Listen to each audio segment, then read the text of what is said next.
Do you want me to put a list in the chat? I don't know what order people are going in. I made a list, so I think you. we'll be good. It starts with Beth, then Sharon, then Meg, then Marie. Is it Mary or Marie? Marie. Good. And then Elaine and maybe Brandon if there's time. So let's see. No, Brandon, you should go before me if you've got a story. You're nice. No, you should tell it. Well, welcome everybody to our summer. We have a pretty good crowd tonight for July. Is that right? I mean, Katie Mangan is out at a retreat, and I know there's a few people.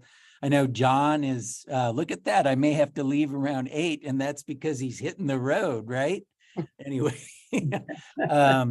it's summertime. So welcome. I think most of us know the protocol here. I won't say anything about the bathrooms. You know where they are. Oh my God. And I'm in my classroom and the lights turn off regularly unless I walk around.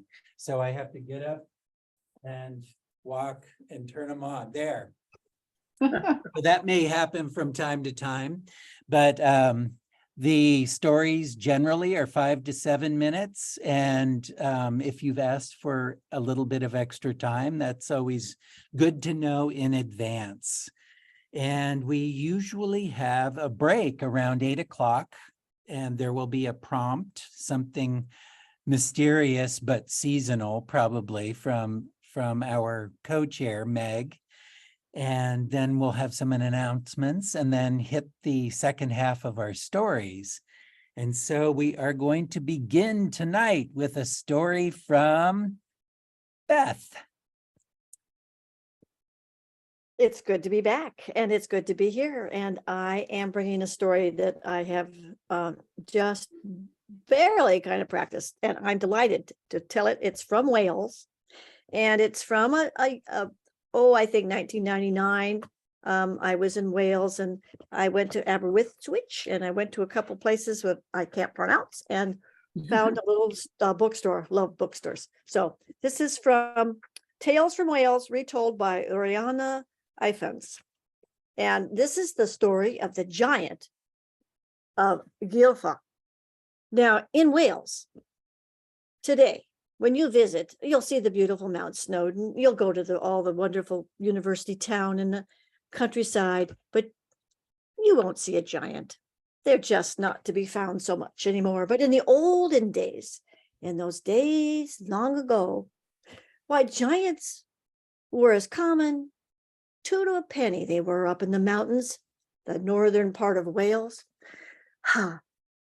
stomping around, finding caves, but those caves were tall but not so deep. And the trouble began when the giants wanted to go to sleep. Their feet would stick out the big front of the cave and their toes would get so cold. In fact, in the winter when the snow came, they would freeze and they became as cruel and as cranky as could be. The rule was the taller the giant, the crueler he was. And the tallest of all the giants was the giant of Gilfalk. Why, you could barely see his head if you were lucky enough to be alive to report it. In the winter, he would get so cold. His feet would be, the big toes would be frostbitten and the heels would have chilblains, and he'd be waging around in a forest, ripping up the trees, putting them in the fire he had in his cave. But when he was sleeping, his feet were still out in the snow. His hobby was to go and abduct little kids and eat them. And that was what he did. And he was the cruelest of all. In fact, near the forest where he would get his kindling, there was a young orphan boy. Reese is his name. Why, his father had been killed by this very giant, and his mother had disappeared shortly after. He was convinced that the giant had taken her and fried her in butter for supper. And he had one wish, and that was to seek out that giant and destroy it. but he was just a little guy. And no one, not a single folk that he talked to would help him, would not even give him much solace. They were so afraid. They shivered in their boots, and they wouldn't even talk about the giant of Jilfa. And he became so very discouraged. But then he heard from someone who had seen a giant from afar, and he knew it was the giant he was looking for because he had no clothes on. Now, this giant was so big, there wasn't a stitch of clothing anywhere in Wales to be found at any place to cover him. So he grew his hair very long to keep from freezing. So with renewed hope, he kept looking until he was exhausted, sat down on a rock near that forest, and just sobbed. Along came a kind of a wee statured old gentleman and inquired why was this lad crying so? He said, I just lost my family to this giant. He killed my father, he killed my mother, I'm sure of it, and I just want to destroy him before he kills any more people. Well, how do you know? How do you know the giant killed your family? What if they came into a bad accident on the trail and were lost? Oh, I know, said Reese. I know that because my mother watched my father be killed by the giant, and then she disappeared. And oh, if it's the last thing I do, I just want to single-handedly kill that giant. Well, how will you go about doing that? Asked the man. Yeah, he's a mountain. Well, that's the problem. I don't know. I've not even seen him. And so he kind of sighed again, and the little man said, well, have you seen that owl in the crook of the tree at the edge of the forest? Well, yes, I've seen that owl. Ever since my mother disappeared, that owl has been hooting, and I've been listening at night. Ah, said the little man. Well, that owl is the only creature who can kill the giant. Well, how do you know that? Asked Reese. Well, I talked to the birds. And with that, Reese was thinking, there's hope. Maybe he's one of the fairy folk. And indeed, that might be true. But Reese said, what can I do to help? How can I help to kill this giant? You must go and find a strong bow and 2 arrows. And in the tree where the owl roosts, climb up, and in the tall branches, leave the bow and arrows. But then you must go back to your own house and not come out until morning. There will be a surprise. Well, eagerly, Reese ran back and found his father's old bow and some arrows, waited till dusk when it was just between the dark and the sun, and crawled up the tree, carefully putting up that bow and arrow. The owl was not there at that time. He got back down and went to his own home and closed the door very carefully. Did not want to have a giant break in. And as soon as he kind of fell asleep, well, it turns out the giant of Yulfok had a very cruel day indeed, had already gobbled down 2 children and 3 fairy folk, and was having a bit of indigestion and needed a tiny rest. He thought, I just happened to pick the tree, that wonderful owl tree, resting against the trunk. He said, I can't go to sleep here. I've got to go to my cave. But one eye closed, and then the other eye closed, and then the little snore began. And it might have gotten bigger. And the owl heard that snore. And the owl, transformed with feathers of steel, could pull the bow and put the arrow right there, pulled back, aimed true right into the giant's heart. And the giant was dead. At dawn, the boy awoke. Reese ran out the door and ran up to the tree, and my goodness, what did he see indeed? There, standing where the owl had been, was a beautiful woman. Why, that old man had come back, and with some kind of a magic, he had changed the owl back into his very own mother. And Reese was delighted to see his mother there, warm as she could be, and the giant as cold as he could be, not just in his toes, but dead all over. And no more giant. The end.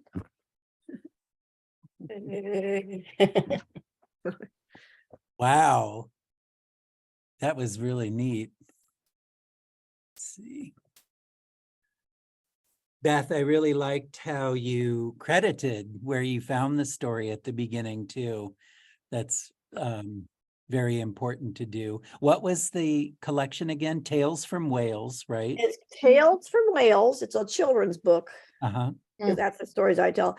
And it was collected by someone who edited them and made them very simplistic, but it was found in a Welsh bookstore. So, and it was paid for in pounds.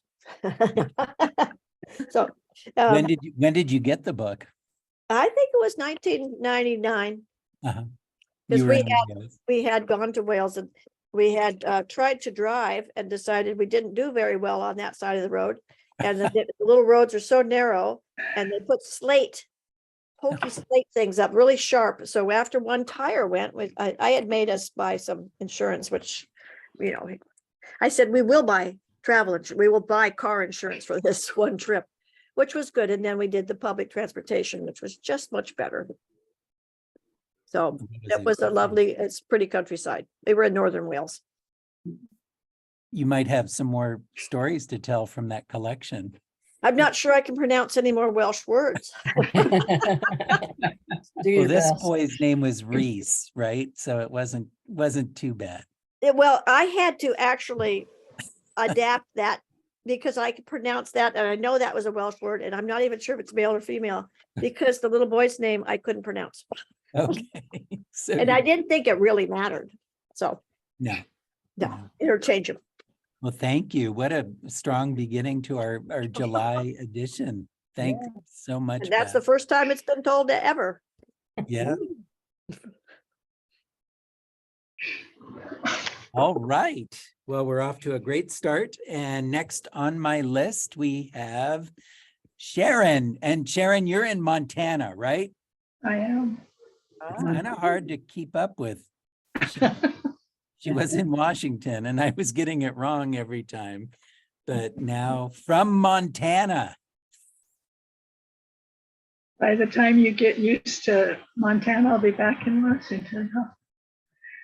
This is a personal story.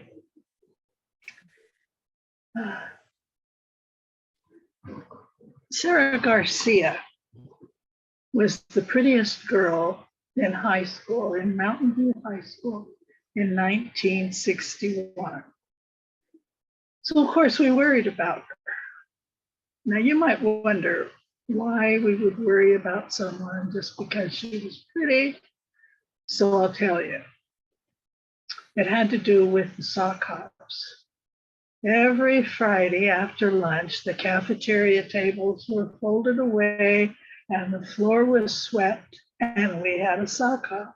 And we rocked out to Chuck Berry and Fats Domino. But if the music was Johnny Mathis or the Platters, Sarah was dancing with her boyfriend with her eyes closed right in the middle of the day. Now, we understood that this was extremely dangerous because of Mrs. Wendover, our sex education teacher.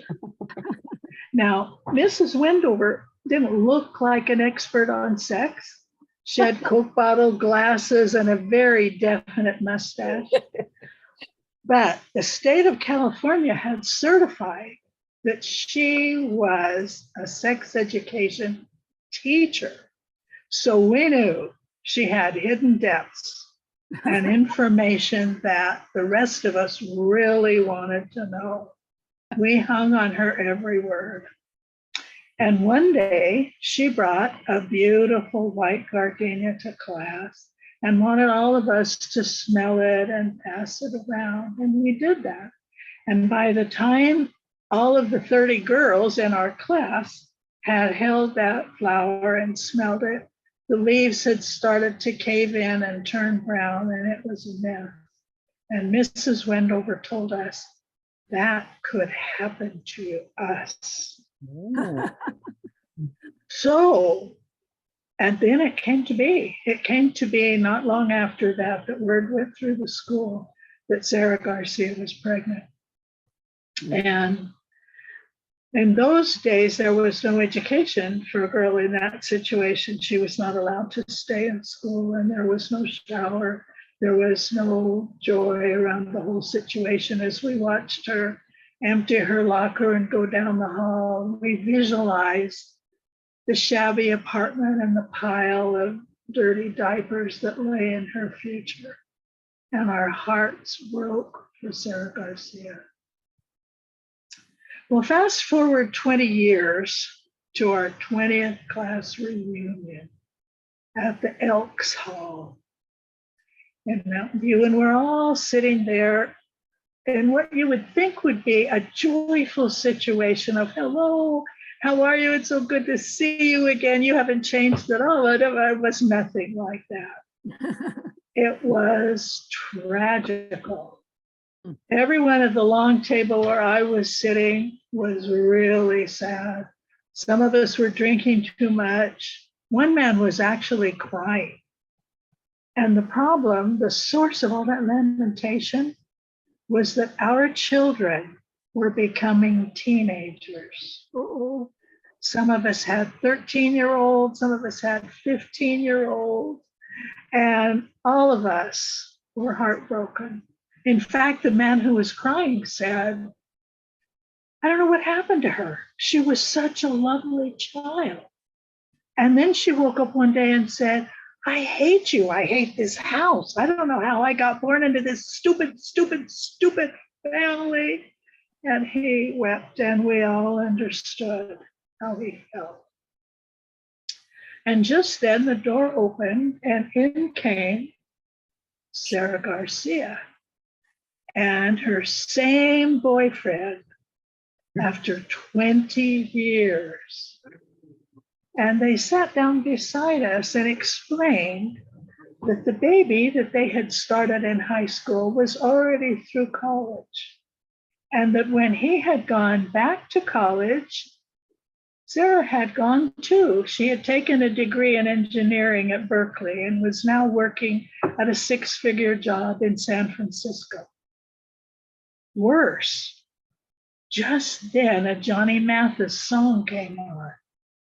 And they jumped up and said, we never miss a chance to dance to this. And away they went while the rest of us sat and watched. It reminded me of the Chuck Berry song about, it goes to show you never can tell. Yeah. Good story. Oh, Sharon, that was wonderful.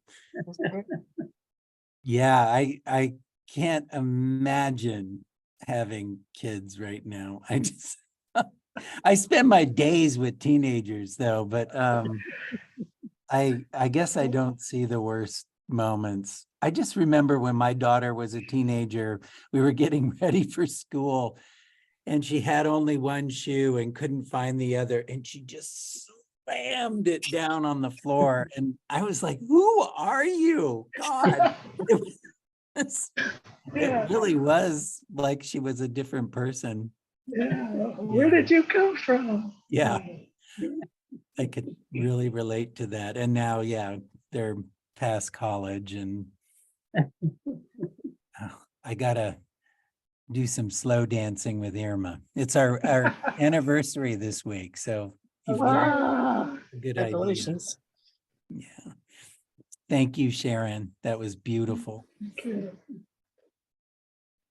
And next on our list, we have our co-chair, Meg, who has got a bit of a longer tail, but she has told us in advance, so we're all looking forward to that. You're muted. You're muted. Yeah. If I can Yeah. stop laughing about that story. It's so funny and so true, isn't it, Sharon? I love it. It's great. Well, this is kind of a change of pace, but we can use that, right? Okay. My story is about someone who was born in the 4th century AD in Asia Minor. And he was born, and he was a little baby named a Pharaoh.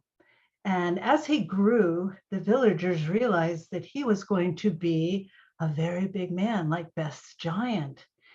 When he was a young teenager, he was so strong and so big that he was able to help the farmers pull the boulders out of the fields. And every Christmas, he brought the big Yule log into the hall.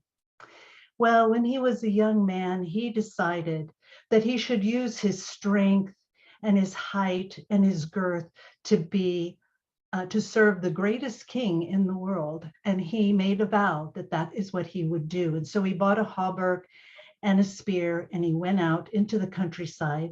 And pretty soon the people pointed him to the greatest king in the world. And he went offered his services to that king. And for many years, he fought the king's battle and protected him. Well, one afternoon, returning from a battle, the troop of soldiers and the king came to a ford in a river. Now, across the river, they could see another troop. And this was made up of very scruffy, very mean, scraggly looking soldiers. And their leader, oh, he was terrifying to look at. He was all in black, even a black mask around his face, so that all you saw were these very cruel looking eyes. Well, the king stopped and he looked at that leader, and he suddenly began to shiver and to shake. And finally he said, "We do not cross here. We go around the long way. I will not cross this person's path." And so they did. Well, that night, a pharaoh went to the king and he said, "King, why were you so shaking and refused to go across the river?" And the king said, "That is the Dark Lord, and he is death. Anyone who crosses his path will die, and I would not do that." Well, now a pharaoh thought to himself, I'm supposed to be serving the most powerful, strong, and fearless king in the whole world. And well, this is obviously not the man. So he left the king's service and he went in search of the Dark Lord. Well, it didn't take him very long to find him because he had quite a horrible reputation. But a pharaoh pledged himself to his service, and for many years he fought his battles, and he performed those cruel services of collecting taxes and punishing people for offenses. And it wasn't a good job, but he had promised, this was his vow, so he would serve this very powerful king. Well, one day, coming along from the battle, the troop came across a crossroads. And on the crossroads, there was a shrine. And it was all made out of rock. And at the top of the shrine, there was a cross. The cruel leader, the Dark Lord, he stopped and he stared for some time at that cairn. And then he said to his troop, "We do not go across this crossroads. We go another way." And they did. That night, a pharaoh went to the king and he said, "Why would you not go forward on the road? Why did you stop at that crossroads and we went the long way?" And the king said, "I do not pass that. That had the symbol of the Christ. And he is the most powerful because he can conquer death, and I will not cross his path." So Pharaoh thought, well, he's not the most powerful, most fearless and strong king in the world. There's another, this Christ. Who is he? So he left the Dark Lord's service. He went out into the countryside and began to search. Eventually, he came across someone who pointed him to a hermit that lived in a hut along this huge river. And so a pharaoh, he said, "Go and talk to him. He will tell you how to find this great king, the Christ. So Pharaoh did. He found the hermit, and he spent quite a lot of time as the hermit tried to explain who this great king was, what his life had meant, and what he was all about. And finally, Pharaoh said, I am pledged, my vow is to serve the greatest, strongest, most fearless king. And this sounds like him. Where can I find him? And the hermit said, you cannot find him, but he can find you. So what you need to do is you need to go up along the river, and you will find a great ford. Many pilgrims want to travel past, go over that to continue on their pilgrimage. Go and build a hut there and use your strength and your height and your fearlessness to help them across the river. That is the service that you should do to this king. So that's what Pharaoh did. He went up and he found the great ford, and oh my goodness, it was a tremendously difficult ford for the river. There were sharp and slippery rocks, and the current was very, very fast, and the water was very, very cold. But Pharaoh built himself a hut, and for many years he helped the pilgrims, the infirm, the young, the old, to travel across. He carried them across the ford.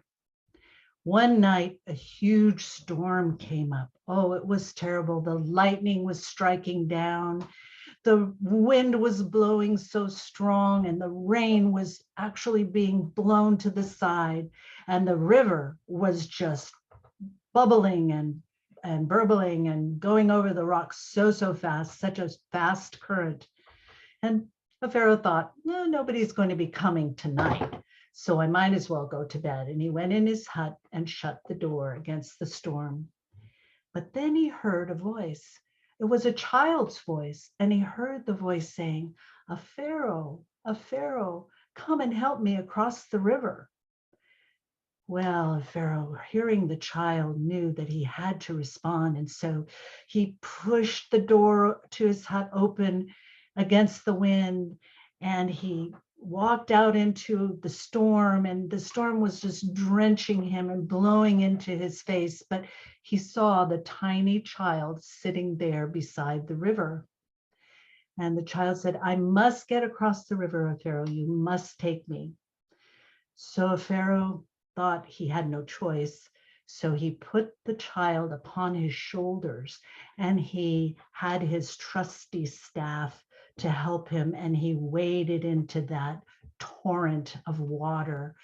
The current so strong, the wind blowing against him so badly that he thought, I will never make it across. The rocks are slippery and the current is cold and strong. But he put one step in front of the other and one step in the other. And he used his staff to balance himself against the slippery rocks. And bit by bit, he went across the river. And with every step, the child just seemed to get heavier and heavier and heavier. But he knew he could make it. He couldn't fail this small child. And so eventually he got to the other side, and he climbed up on the bank, and he fell on his knees. He took the child and gently placed him upon the ground. And he said, oh, child, who are you? And the child said, I feel like I have carried the world upon my shoulders tonight, and the world could not be heavier than you. Now the child placed his small hand on Pharaoh's large hand, and he said, Pharaoh, tonight you have borne the world upon your shoulders. I am the Christ, and you have been seeking me, and I bear all the weight of the world. Now, with your service to man, it has helped you find your king, and you shall be known from this day forward as Saint Christopher, the Christ bearer. Now Pharaoh was amazed, and he felt the wind abate, and he looked off to the east where he could see the hills and the sun coming up behind the hills, and he felt this great feeling of happiness and contentment. And so for many years more, he helped the pilgrims across the river. And so now the giant of Pharaoh became Saint Christopher and has been the guardian of all those who traveled the world ever since.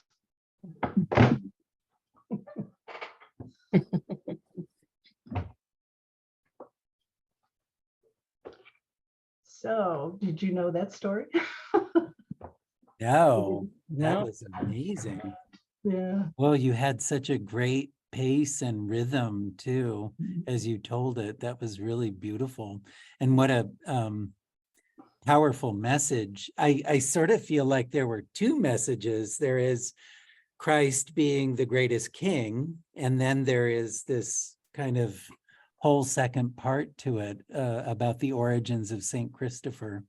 That was really beautiful. Yeah, actually, I think it's kind of a Christian myth to me, because they say that they cannot prove that there ever was a Saint Christopher. But I know in my life, I knew lots of people. My mother and even I carried a Saint Christopher medal for many years, just because of the protection that we all believed. So I think it's kind of a Christian myth in my eyes, but one that's, it has that lesson. It's good for kids. Really good. Is your audience going to be Sunday school kind of No, audience? they're going to be grown-ups, so Uh-huh. we'll see how they deal with that. Oh, it was beautiful. Yeah. Sharon just put beautiful in the chat. Mhm. Wonderful. Thanks. Thank you very much, Meg. And next up, we have Marie. Oh, okay. Yeah, Like I said, I didn't exactly prepare this, that's okay. but it's a story from my past when I was about 25, I guess. So there was a transition period. It's hard looking at myself and telling this story. I'll put it anyway. So I had come out of a job. I had lost a job, and then my unemployment was running out. So I took a job in a halfway house for mentally ill adults. And I spent a year there. I was paid room and board. And I'd like to tell a story about that sometime. I was there for a year, and I had a lot of trials and tribulations there. But the story I'm going to tell is about the job that came after that. I was working at a place that was part of the same continuum of services. It was a social rehabilitation agency where they would try to teach the mentally ill clients skills, how to keep house, how to make friends, how to be responsible, how to hold down some kind of a job. And so I started working at this place we'll call the Garden. And the Garden was a farm out in the middle of the country. And it was near another farm, but there wasn't much around it. It was isolated. People couldn't go to town unless they earned credits to go to town, earn points. And it worked really well for me because I worked 2 24-hour shifts a week. So I slept over, and that made it possible for me to go to grad school. And I even had to do internships during grad school. So it was at one point it was quite difficult. But so there was considered an alternative to the state hospital. So the patients there, residents, they were called, were pretty disturbed. They were on major antipsychotics, antidepressants, and whatnot. And so I just thought I'd tell of an incident. And I'll preface this by saying, despite you hear a lot these days about how people with mental illnesses are dangerous and we're the ones running around shooting everybody up. But in reality, the mentally ill are less dangerous than the general population statistically, but there are times when you run into them. And this is a story about a time when I did. And I was in the house one day and I heard this commotion. And I should preface this, I'll just say, we had a staff room and I was not in the staff room. My colleague who shared the shift with me was in the staff room. And staff room was kind of confusing because it's where the staff slept, and it could be at times very agitating to some of the clients, because whether we were both men or both women or a male and a female, we slept in that room together. So I think the room in itself was disturbing to some of the clients. But at any rate, one day I heard this commotion and it was kind of a thump, thump. What are you doing? And right before that, I heard her, watch out, she's coming. And instead of the thump, thump, and what are you doing? And so I went in the staff room, and there on the bed was my colleague, and he was thrown on top of one of the clients, this woman who,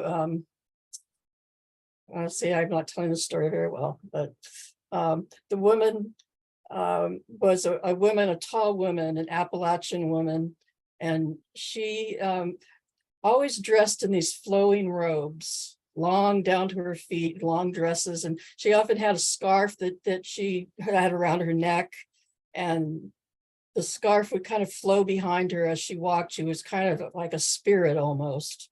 And she was very obsessed with my partner, who had a little goatee and was dark complected, and she thought he was the devil. And so she was always saying things like, you're evil, Satan, you're Satan. And so there was this thump, and I found him on top of her with a pitchfork in between them. And apparently he had been laying across the bed reading some notes, and he looked up just in time to find this pitchfork coming at his stomach. And he managed to bat it aside and pin her. And I came in, and so he said, Maria, I want you to go call 911 and I'll watch her. And I said, okay. So I went to call 911 and I came back and she was not there. And I was like, well, where is she? You know, he said, well, I told her to go make a cup of tea. And so then just a moment later, we started hearing, watch out, she's coming again. She has another pitchfork. And so she came towards the room. And as I was trying to get out of the way, I slipped on the notebook that he had spilled when he was attacked.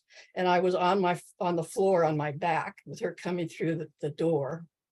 And I was terrified, of course. And he managed to shut the pitchfork in the door and got it away from her. And he said, do you know how to do a hold on her? I said, well, not really, but I'll learn. And he gave me this look like we were just paraprofessionals. Nobody trained us on this stuff. So we each took an arm and we kind of folded one arm around and held her wrist with the other hand and guided her out. And the police came and he took her to the car, and the cop said, well, what happened? And he told him.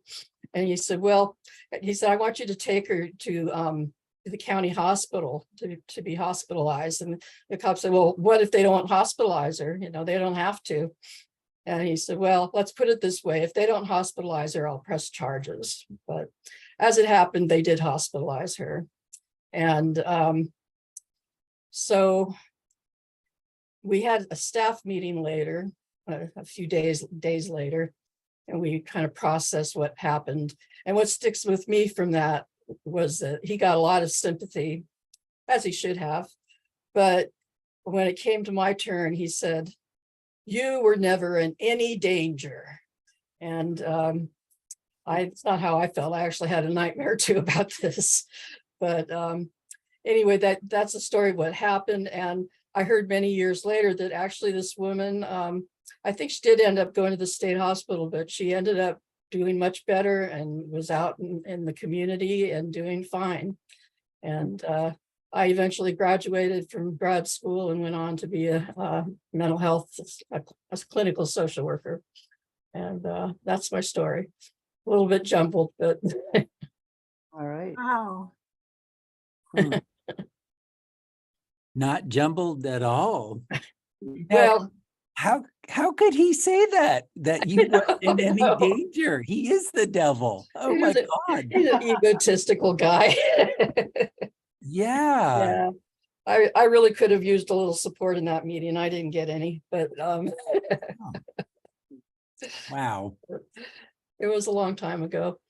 But You could have come back with, and you, sir, should not have let her go make a cup of tea. obviously he was a bit upset and not thinking. So but, yeah, maybe he should have gone to call 911. Well, I wouldn't want to be alone with her, but, but I anyway. love that she found another pitchfork. Yeah, well, and that was the irony of this place, that I think they did lock up the kitchen utensils, but they didn't lock up the things in the barn. Right. There's I think they learned from that incident, though. chainsaws. Yeah, It was a kind of a farming. yeah, it was like Yeah. Okay. what would you call it? Like a treatment farming community or. No, I can see how that would certainly help someone's psyche to be in touch with the land and grow things. It could. A lot of Mhm. times they complained a lot about having to do it, but some of them did love it. Yeah. Yeah. Well, I really appreciate that story. Well, thank Um, you. My brother's a social worker and he told some.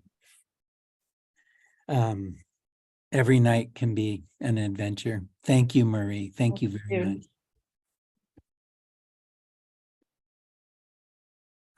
Well, I think we've come to a good spot to take a short break and 5 minutes or so.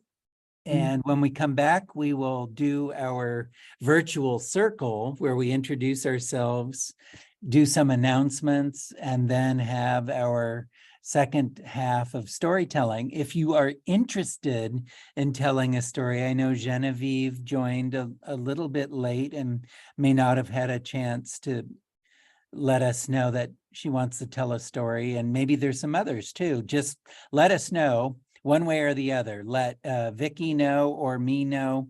Oh, Genevieve does not have a story. Okay, well, so much for that. Still percolating. So when we come back, I know that Elaine and I have some stories, so at least we have two. All right, so I'll pause the recording, then we come back and do our virtual circle with announcements. See you in 5 minutes. I encourage you to put your view, which is up in the right-hand corner on gallery, and open up your mute button, and you can chat just like it's a room full of people. So you're welcome to do that for 5 minutes, and I will pause the recording during that. Watch out for the. Welcome back to the second half of July edition, Do Tell Story Swap. And we are going to meet each other once again. Most of us know each other, but we do have a few new people tonight, or new to me anyway. You may have been to a swap or two and I wasn't here. But I believe we are going to have our fearless leader introduce this month's prompt. So there is our fearless leader. Meg, what is this month's prompt? Well, it has to do with fireworks, actually. I thought we could just share very briefly an experience we might have had or with fireworks sometime in our lives. So just to give you an example, I like to start out. And I think that, when you're young, fireworks are different, I think, than now. And of course, we didn't worry about fire. I lived in Arizona. I was actually up in Window Rock, Arizona, which is pretty deserty, although there's a lot of chaparral. And we had gotten our hands on a bunch of bottle rocks, and there was a bunch of kids, and we decided to set up sides and shoot bottle rocks at each other.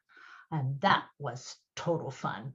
So I know today I would call that very non-PC, but it was a lot of fun as a kid to do that. That was a great beginning. Wonderful. And Meg, you live in Sebastopol, is that right? Forestville. Forestville, sorry. Oh, sorry. Yeah, Meg No, Brown, that's all right. Forestville. I forget. Yeah. So Marie, let's meet you. Okay. You can tell us where you live and your experience with fireworks. Well, I don't know, nothing great is coming to mind for fireworks. I live in Santa Rosa. I was born here. I took a 40-year hiatus away in the Sacramento Davis area. And then I came back about 6 years ago. Wonderful. And nothing about fireworks in Davis. They don't have them there, do they? I don't remember any there. Probably my best time watching fireworks. They've blocked it off now, but the Mormon temple that was up above the fairgrounds on a hill, I one time got to watch them from there, and that was really spectacular. It's always good to find the highest ground, isn't it? Yeah, now they fenced that gate off. So, Oh, yeah, they caught on. yeah, Terrific. Well, is this your first time at our swap, Marie? it is. It's my first storytelling experience. Other than I'm kind of a natural storyteller, but We are so lucky we got to see your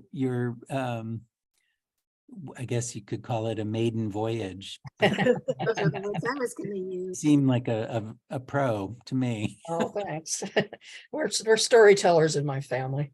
Well, you're very welcome here, and be sure to put your email in the chat so that our fearless leader can add you to, if you don't object, to our mailings and links and things like that. So, I've gotten the links to this 2 times in a row now. Is it for that or something else? yeah, well, it sounds like you're on the list then. Okay. That's Yeah. very good, Marie. Welcome. Thank you. Well, let's go to the person who founded the swap, and that is Elaine. Okay, my name's Elaine. I live in Santa Rosa. I have not lived here all my life. I was actually born in Virginia and grew up moving almost every 2 years until I was 20 and left home. Fireworks. I was a docent on the USS Potomac, which was FDR's floating White House. And we would go out into San Francisco Bay on the 4th of July, and they would set off fireworks at Crissy Field, and there was a flat boat out in the water right near where we were in the bay, and they would shoot off the same fireworks at the same time.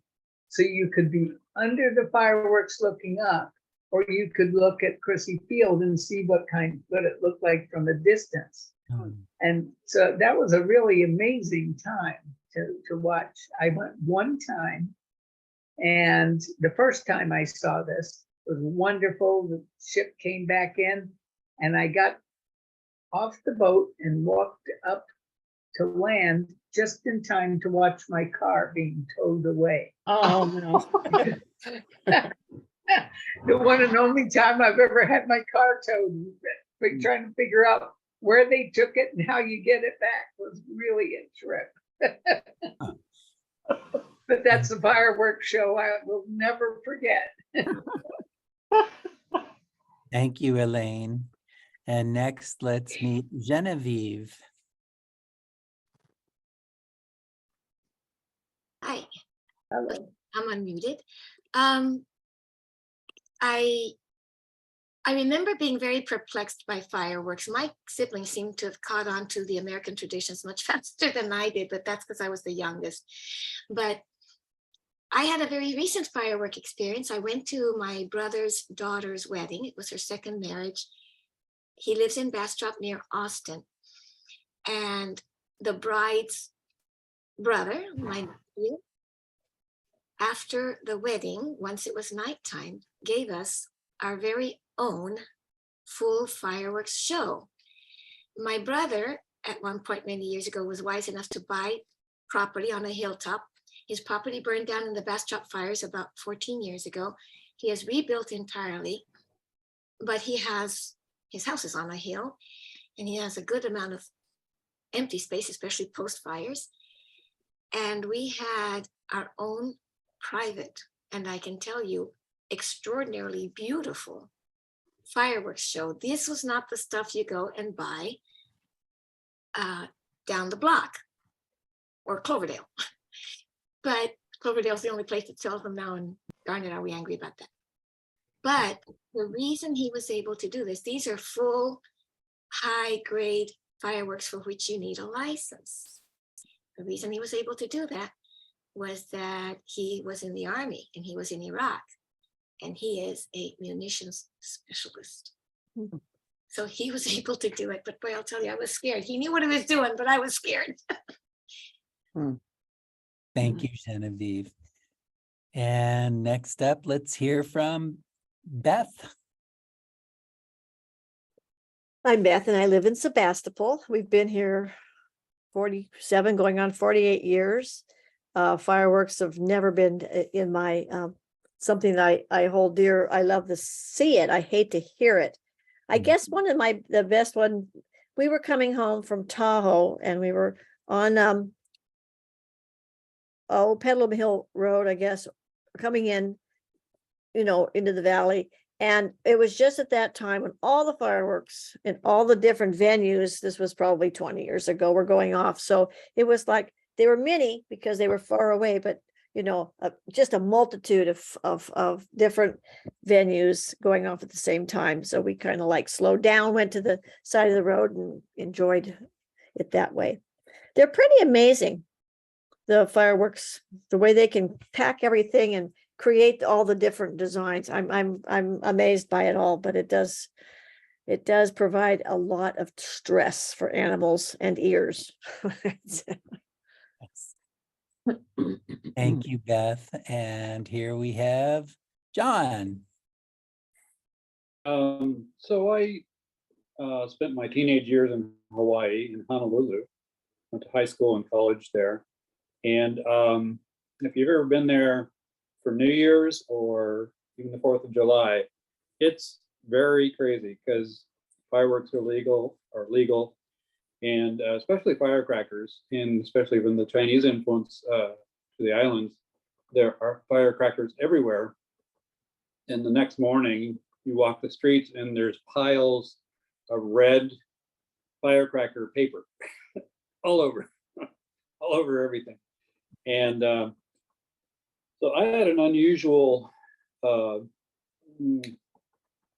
upbringing in Hawaii because I lived in a condominium in Waikiki, and my buddy and I, when 4th of July or New Year's, we'd go down to this lagoon that was next to the Hilton Hawaiian Village, and we'd light firecrackers and throw them at each other. We had our little war going on too, and which was not the brightest thing to do. And what the heck, young and dumb, right? Until one went off in my hand, and I had this blister. I was like, well, I'm just lucky I escaped with that. Probably they were, not big firecrackers, but still. So then I stopped doing that. Oh God. You learn from experience. Yeah, I stopped doing that a couple of years ago. That's enough of it. And next we have Ellie Shiva. Thank you. Going back a million years when I was a child, what we had were they looked like pipe cleaners, the real pipe cleaners, and you did the end of it, and you could draw things with this sparklers. Sparklers. Yeah, and you could along the line they decided you couldn't. You draw designs in the air. Yeah. But it was fun, Mhm. and I was old enough to spell things fairly well, so I could do that. But it was sort of neat to see my grandson, who's going to be 17 and a half about now. They lived on a cul-de-sac in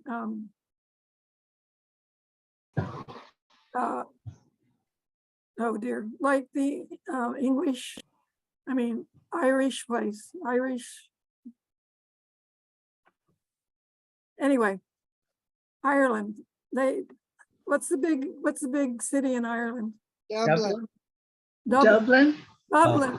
So they lived in Dublin, here, United States. And interestingly, my daughter also had her base for her job was in the real Ireland. So she's a busy woman going back and forth. But on there, this is sort of a, when Jackson was sort of like 2 or 3, it was all these houses had been built. So it was sort of a little, nobody had been there very long, and they were very nice with each other and having good, and it was okay to have fireworks in the East Bay there. And so they would have this big pot of soup and stuff in the middle of the little cul-de-sac, and then they would go ahead with all the different fireworks, which are neat. And my grandmother, she didn't tell us this but once, but Dad's mother said once, when she was very cautious of us doing fireworks, because she said once when she was a kid, she held on to her teeth and it went, burned all her eyebrows and stuff off. So we were lectured. Why do we do things like that? Oh, Dare you, double dare. And next yeah. up we have Vina. Well, the craziest thing that my family only did a couple of times in my life was they would take 2 anvils. So you set one anvil, a 100-pound anvil on the ground, and you put black powder on top of it with a wick, I assume, and another anvil on top of that. Oh my God. And then you light the fuse and you get an explosion that sends the anvil 40 feet in the air, ringing like a church bell. Oh my gosh. The anvil itself rings because it's had such a jolt.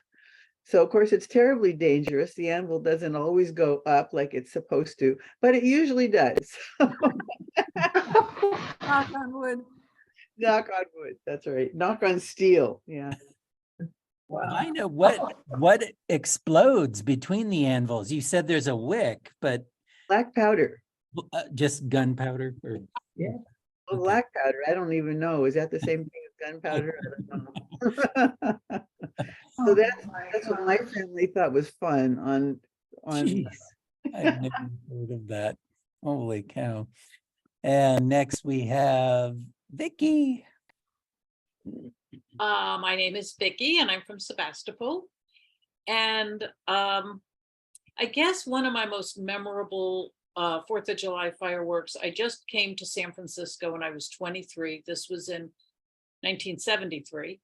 And I didn't know many people and I didn't have any money, but I met this guy who knew somebody and he invited me to go watch the fireworks for the first time in San Francisco. Well, it was quite a do. It was his friend was like a 20-foot tall Barbie. She was perfect, absolutely perfect and elegant and smart and sophisticated. And she had this penthouse up on the top of Russian Hill.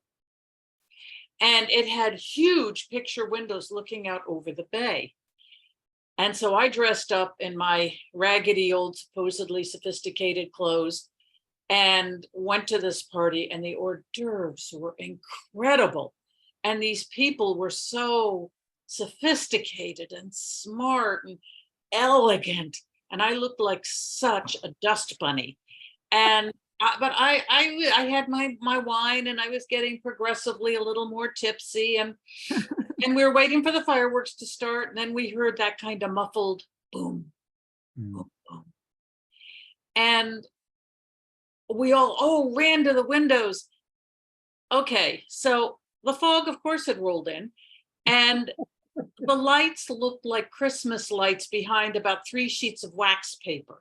Okay, and I'm looking at this and a little like Arctic snow cone, pale pink, whoa, and a blue, boom. And it would just sort of seep out into the fog and disintegrate. And everybody around me was going, ooh, oh, did you see that? Coming from New Jersey, I knew what fireworks looked like. And I just have to tell you that at that moment, I thought I was way cooler than anybody else there at the party. Oh my God, that was a great story. That is a Yeah. good story. Sharon, Oh, well, I had a bad experience with fireworks. I was with my children, my husband and children, and we were in the park, lying on our back, watching fireworks overhead. And they were lovely, and the night was beautiful, and it was perfect. And my 4-year-old daughter said to me, what if they fall on us?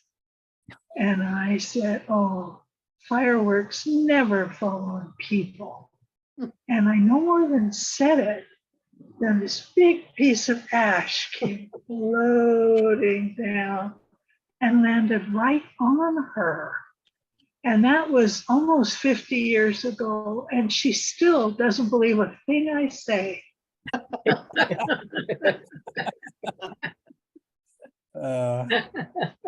best lessons are learned on the 4th of July. And next we have Gay. Hi, Gay. Okay, unmute. Well, I've always loved fireworks since I was a kid, and laying on my back the way we were just talking about it, where you learn, where Sharon was saying you look up and you just see it. I've always loved that. Wherever I've lived, I go to the fireworks. Sometimes it's on barges out in the middle of water, where you get the reflections. And I was up in Seattle, and wherever I go, I just go to the fireworks, and it's always been wonderful. I don't have any of those bad experiences that some people have. It's just fun. It has a lot of good memories. Exactly what they're meant to be. Yes, I'm the epitome of why they still That's do them. wonderful. And I used to have sparklers too back in the day, like long time ago. Did you have the little worms? Oh yeah, You could that's just call them worms and you'd light them and they go shh.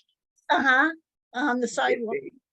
Yeah, that's And next up, Hillary, right?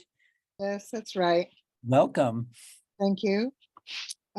It's sort of fun to see how many other Sebastopolians there are here.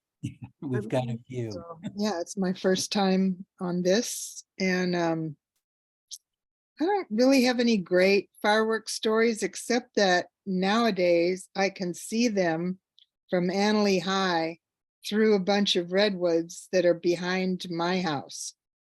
And the only thing that's interesting or odd about that is there's some turkeys roosting there. And every single time a fireworks goes off, you also hear, and the poor things, they're really dumb. Of all the birds, I think turkeys are the dumbest, and they don't understand that they could just go somewhere else. Or every time they make the same flutter and hysteria until the fireworks are over. And I think I watch so that I can listen to them and laugh about that as much as appreciate the lights. Maybe they're oohing and awing. No, it sounds afraid. You think so? like, oh my God, it's them again.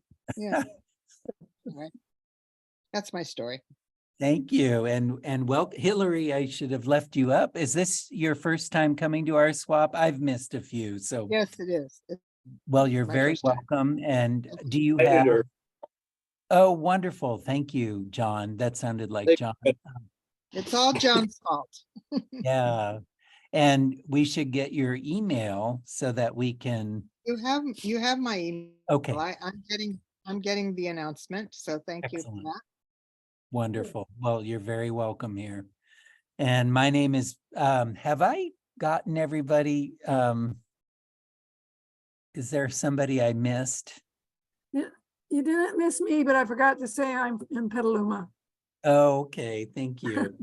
I'm in Santa Rosa and I'm in my high school classroom tonight. We have people over at our house. So Vicky did a great description of most of my firework experiences in San Francisco. And there was one where it was really foggy and really crowded, and we couldn't see anything, but all of a sudden the audience pushed back really quickly, and there was this man holding a lit stick of dynamite in the middle of the crowd on Crissy Field, and he took it and he threw it into the bay. And I have never seen dynamite up close blow up. The waters parted and you could see 10 feet down the bottom of the bay temporarily. And then all this stuff started raining down on us. And I got hit with this thing. I thought it was a rock. It wasn't. It was a clam. I got hit by a clam that had been blown from the bottom of the bay, who knows how high into the air, and it landed on my head. And so it was okay. I put the clam back in the water. That was my firework experience. I'll never forget that one. I have to tell that as a story. That clam should tell it. Can you imagine what it must have thought was going on? Jesus. All right, so we have some announcements, I know, and let's see, I know, well, I'm going to turn it over to Meg because she's probably going to kick things off, and then there's a few other people I know that have some announcements, so. Yeah, great, good. Well, gosh, guys, thank you for all those wonderful stories. I really just treasure hearing all of you tell a little bit about what you've done and where you've been. And this one made me laugh a lot. So, hey, all's good. Okay, so announcements. Not a lot happening right now. The San Francisco Folk Festival, which Brandon were you hosting, Brandon? You were a key guy. That is over with. Sorry, last weekend. Last weekend was also the Sierra Storytelling Festival. I don't know if anyone went. It's always wonderful, but I didn't get a chance to go this year, but that's over with. But we do have the genre of storytelling coming up again on July 19th. Brandon will be telling a humorous or laughing story. And I tell you, all the humorous and laughing themes that I've seen have been wonderful. So it's really a lot of fun. If you are a SAC member, it is at no charge to you. But I do recommend that you register early. Katie had a great suggestion to me the other day. She said, go ahead and sign up. Then when it's all of a sudden, I think it's on a Wednesday night, and you think, oh, I didn't register. Well, you have registered. So I really encourage you to look at the genre storytelling coming up on July 19th. And then in August, the genre storytelling will be personal stories, and Sharon will be telling. So you know you'll get a good story there with a lot of laughs. So, but otherwise, that's really all I have for you. But I want to also, Vicki, are you going to talk about the website? Yeah. Okay, let me hand it over to you then. Okay. If you have time, go investigate our Do Tell website. There are articles on it, and you can see the recordings of what we just did tonight. We keep the recordings on there, as well as the SAC website.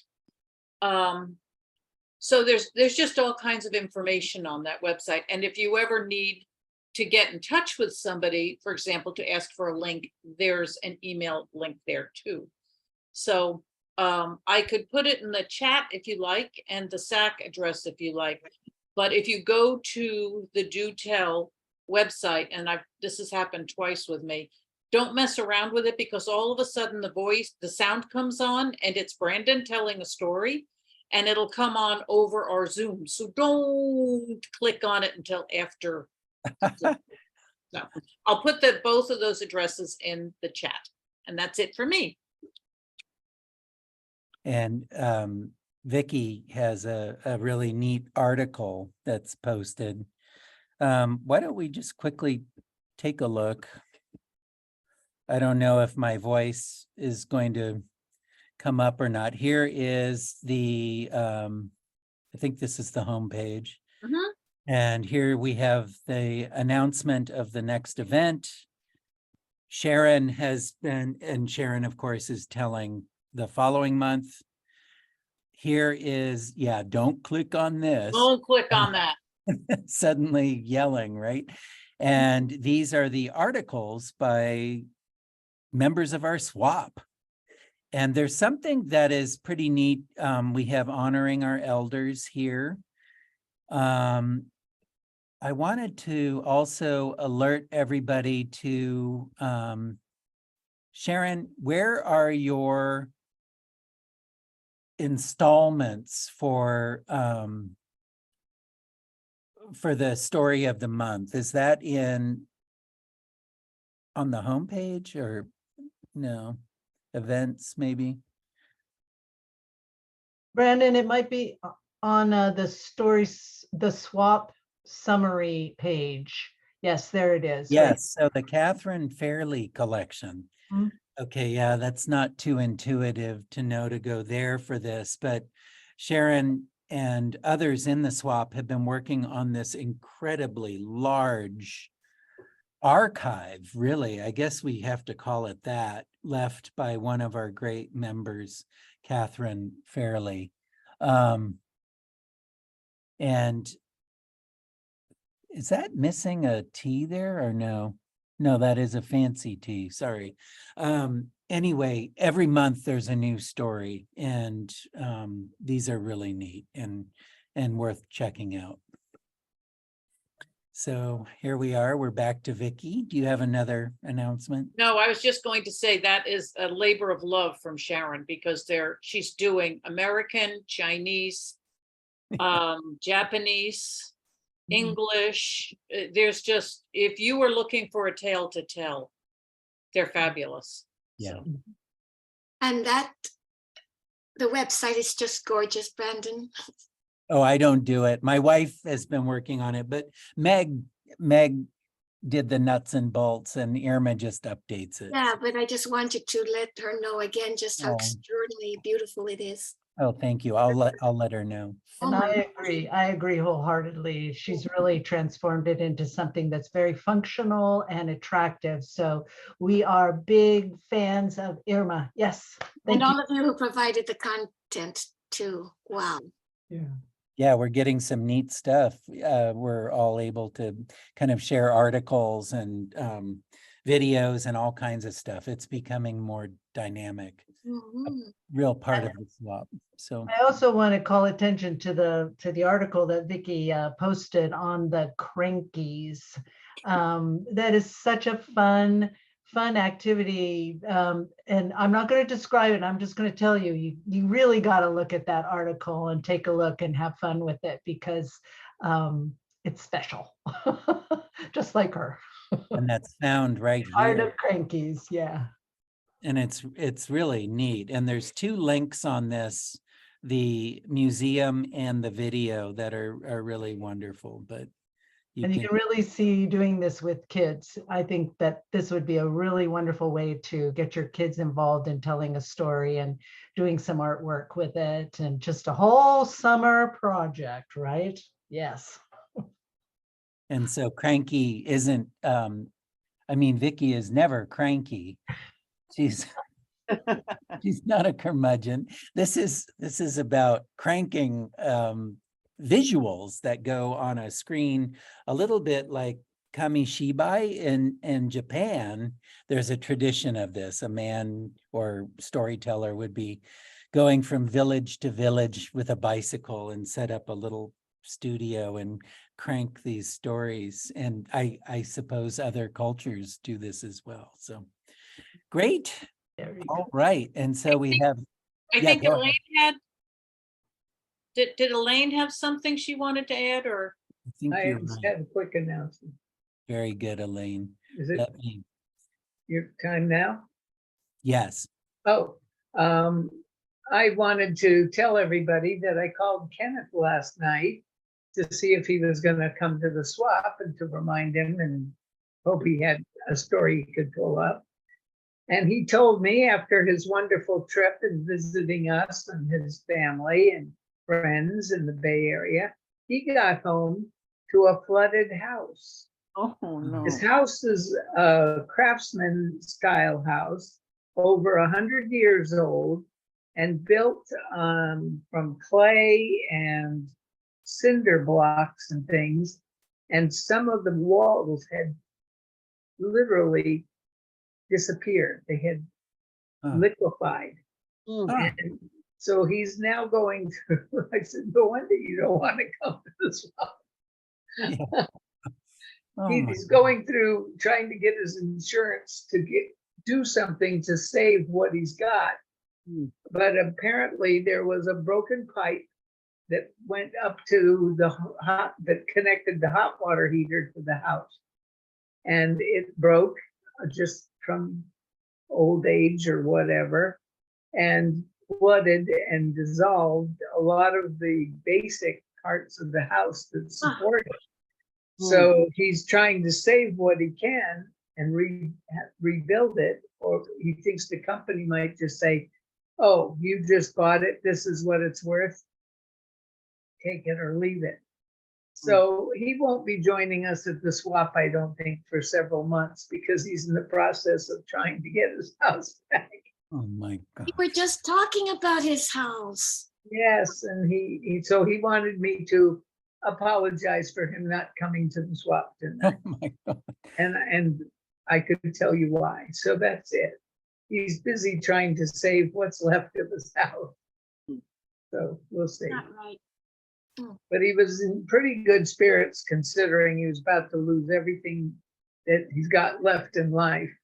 And he kept arguing with the insurance company, you don't understand. It's not that I want to just save the house. There's things in the house that can't be replaced. Pictures and the, papers and things that cannot be replaced. Things he picked up when he traveled, stuff like that. Yeah. So he says it's not that you can't save it. I've got to try. You've got to get off your butts and tell me what you're going to do to help. Mm. So that's where he is right now, just trying to save what's left of his house. Mm. Yeah. Believe his walls dissolved. That's Yeah, they're made of some kind of basalt, or I forget what the material is, but it just liquefied, just disappeared. He said every wall in the house, he's got like 4 bedrooms upstairs. Every wall in the house has cracks in it because as things dissolve down near the basement, it would move and then the wall would crack and fall apart and disintegrate. Where does he live? He lives in Utah. He's in a small town, Ephraim, I believe. Ephraim, that's it. And Ephraim, Utah. yeah. It's Adobe. It's Adobe. Yeah, we had quite a nice talk about how the house was built on concrete blocks, but made out of Adobe, which is very vulnerable to that kind of thing. But Water, I imagined, really, really sorry to hear that. I think I'll send out an email with his contact email so that if anyone wants to reach out to him, they can do that. Well, that'll be nice. Yeah, just to let him know we're thinking of him and hope that it all works out. But yeah, that's so sad. Well, that would be sweet. So that was my announcement. It's sad, but yeah, he's doing pretty good. It was hard at first, but he's had a couple of days of trying to fight with the insurance company. And now he's realizing that it's just part of one of the tests that come along in life, and you gotta face it and fix it. So Wow. That's what he's doing. All right. Wow, that's really sad news. Yeah. So we have, as far as I know, Elaine and I are the only two. Does anybody have a story? You can put your name in the chat. But I think I will. Elaine, shall I go first? Yeah, why don't you go first? Okay. And we have 25 minutes. I think this is about 10 minutes long. You heard the first half of this story. It was about Jared Diamond, whom I idolized. And someone wanted to know if maybe I should use a different name in case Jared is going through the Do Tell archives. So I've renamed him as Otis Sapphire. Kind of fits the pattern. Jared Diamond, Otis Sapphire. Anyway, I'm kind of giving it away here. So Jared, but anyway, this is the second half of the story, but I'll do a little bit of review. So this part of the story takes place the spring of 2015. My daughter was a junior in high school, and I was touring schools in Southern California with her, and we were hitting all the highlights: USC, UCLA, the Claremont colleges, and I was really, really behaving myself. I was not asking embarrassing questions. I was not making her put on all these sweatshirts with beavers and armadillos and bears and making her stand by a fountain to take a picture. But then we got to, I'm changing his school. I'll say UCSD, San Diego, but in reality, he's at UCLA. I hope Jared doesn't watch this. So UCSD, we'll say that. Otis Sapphire's school at UCSD. And of course, for this school, because Otis was a professor, I had a plan and a package. And on this day, my daughter was immediately suspicious. "What is that?" she asked. And I said, "Oh, nothing." And silently, I was saying to myself, "God, I hope he remembers me. God, I hope he recognizes me." And on the tour, I was very quiet. I didn't say much, but I had a campus map. And I knew his office hours. We had the right day and I had coordinated it. So we got to UCSD at just the right hour for Otis Sapphire's office hours.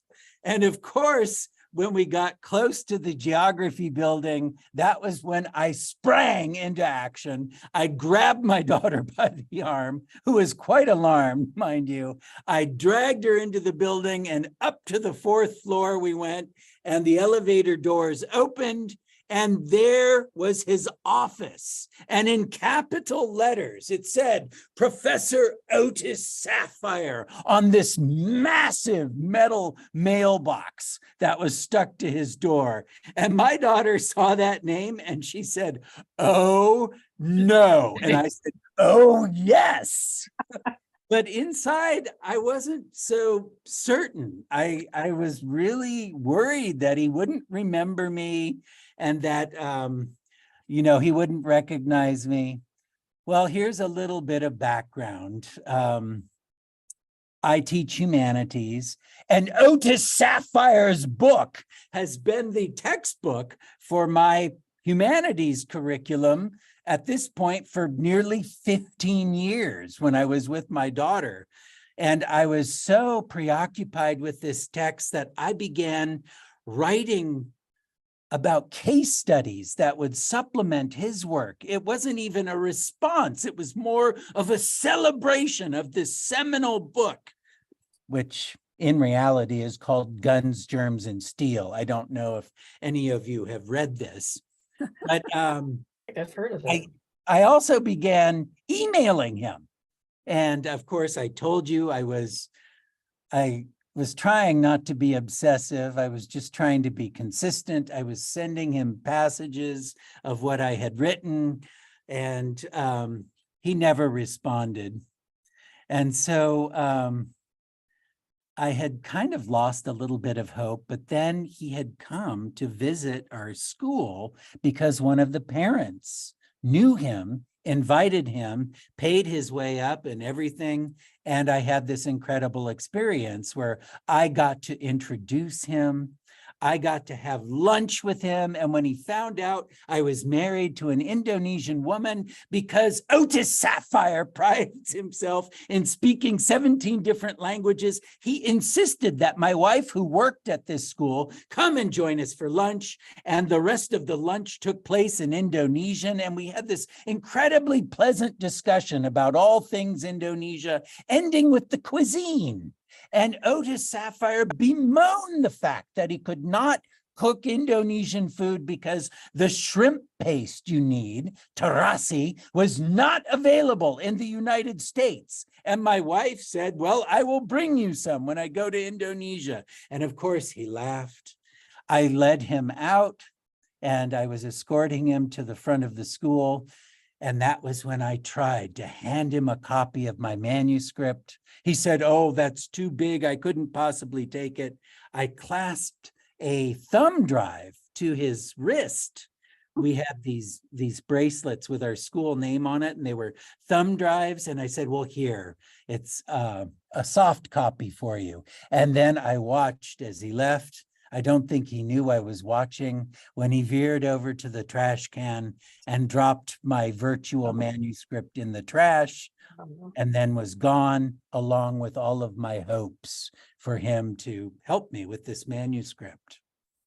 Well, I forgot about this manuscript for years, but when I learned my daughter was applying to this school and wanted to tour it, this really fueled my imagination and fired my hopes. And I spent an entire week and finished the whole manuscript. And so there I was with my package, 600 pages. And of course, fixed to the top was a supersized tube of Indonesian shrimp paste. At his office door, I knocked. Dad, my daughter said, and I could understand what she was actually saying. She was saying, he does not want to read it. You already tried. He said no. And so I answered, but now my manuscript is finished and I have this. And I waved the supersized tube of shrimp paste. I remember her eyes just widened in astonishment as she looked at this shrimp paste. Meanwhile, I was silently thinking to myself, I'll begin with the shrimp paste. No, begin with the manuscript. God, I hope he remembers who I am. I hope he recognizes me. There had been no answer. So I knocked again. Dad, my daughter said, and I knew this to mean he's not here. Let's go. What are we doing? Are we even allowed up here? He should be here, I said. Look, his office hours are posted right there. These are the hours he's supposed to be here. But he wasn't. And so, good thing he had an enormous mailbox. It wouldn't fit through the slot. So I opened the package and 50, 60 pages at a time, I started feeding my manuscript into his mailbox. Now I was doing this, the hallway on the 4th floor of the geography building was pretty relatively empty. There had been someone who walked down. 2 doors were open, presumably, which led to other professors' offices. There was a bathroom, a coat rack with empty coat hangers. And at this point, I was now working the tube of shrimp paste through the narrow slot when suddenly it gave. There, I said. Dad, my daughter hissed. I could already smell a whiff of the rancid vapors that this shrimp paste produces. My daughter pointed at the corner of the mailbox where pink bubbles were beginning to appear. The tube had burst. And of course, it was beginning now to run in streaks down the door from the metal box. Get paper towels, I said, a lot of them, and wet them. Now, my wife would later explain that this was the worst thing we could have done, because when you add water to this saline fermentation, it triples in volume. There's some kind of chemical reaction. And so as I began to try to wipe this away, it began to foam and expand, and clouds of shrimp gas began rolling down the hallway. Somebody from one of the open doors shouted, "I thought we agreed at the last meeting we won't microwave fish." The other door slammed shut. And as I wiped, these streaks were now becoming pink loops all over Otis's door. More was dripping out. It was hopeless. Oh my goodness. Dad, my daughter said, as if to say to me, we need to abort mission. We need to get out of here. But of course, my name was on every page in that manuscript. I tried to reach in and get a few of the pages out, but all that came out were tiny segmented legs of thousands of crustaceans.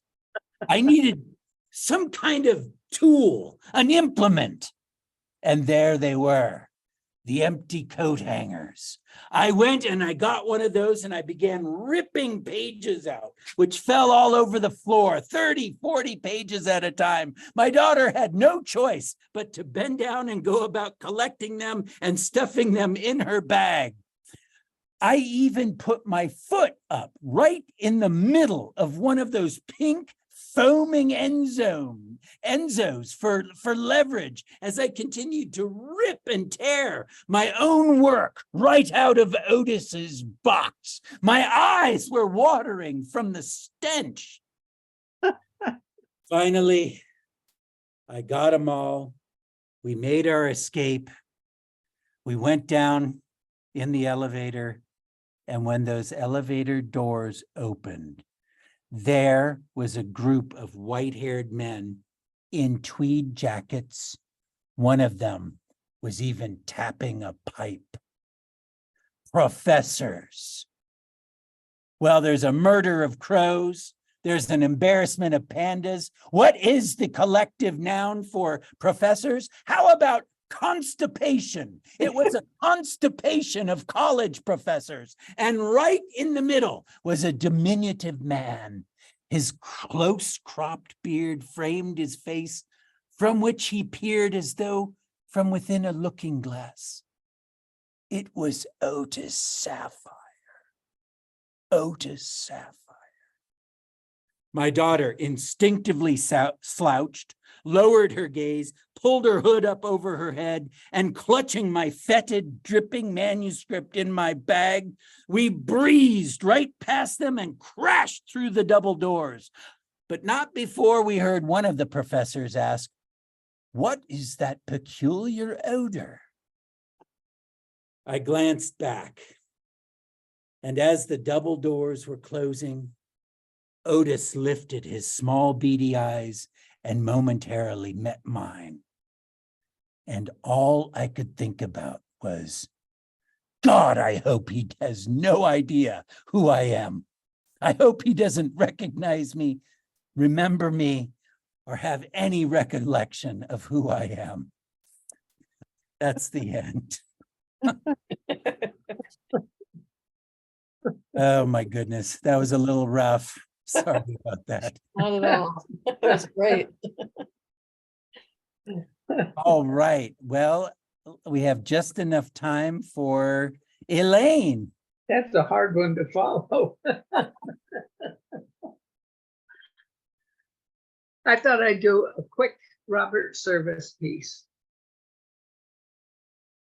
When you're lost in the wild and scarce as a child, and death looks you bang in the eye, and you're sore as a boil, it's according to Hoyle.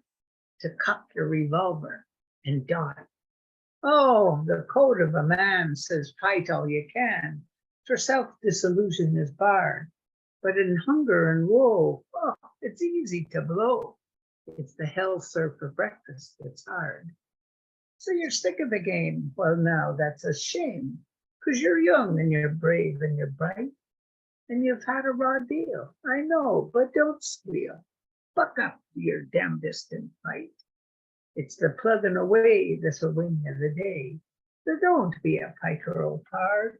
Just draw on your grit. It's so easy to quit. So keeping your chin up, it's hard. So you're sick of the game. Well, now, let's see, did I do that line?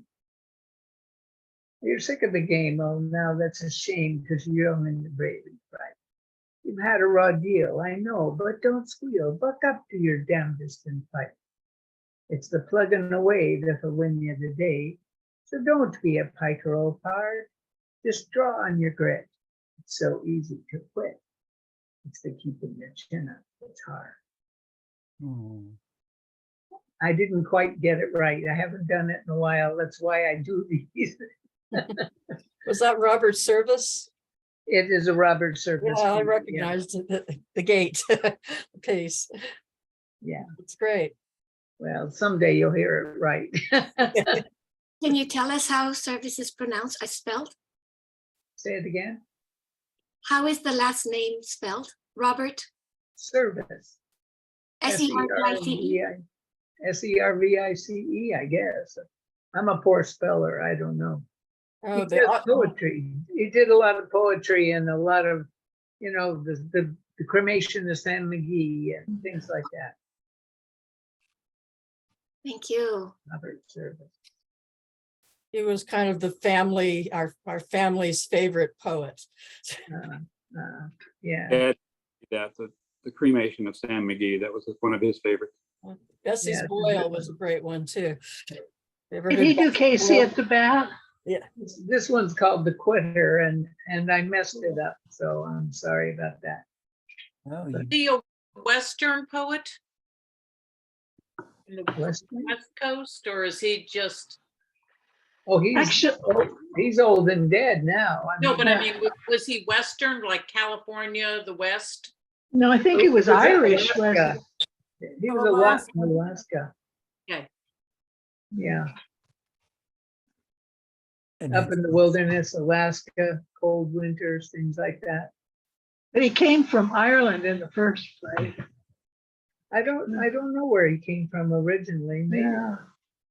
Yeah. My mother memorized a lot of his poems. I learned this particular poem because I had been river rafting over in, I guess in Utah, that area. And the river guide did it around the campfire one night. And I went, oh, that's cool. And she kind of did it with an accent. So when I found the poem, I said, oh, I like that Irish accent, you know. So I tried putting it with the poem too. I'm sorry. thank you, I Elaine. That was blew beautiful. the end, but it's a fun poem. Yeah. Well, we have come to the end of our evening.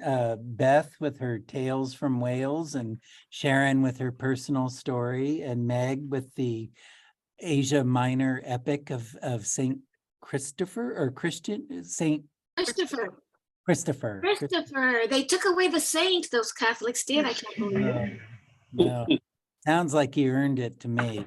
Oh, absolutely. And of course, Marie, the first time at our swap with a great personal story. Thank you all for coming. And even though it was July, we had a pretty good turnout, and I can only hope that August will be the same. I wish you all a pleasant month and many new adventures and many new stories to tell. And I'll see you next month. All right.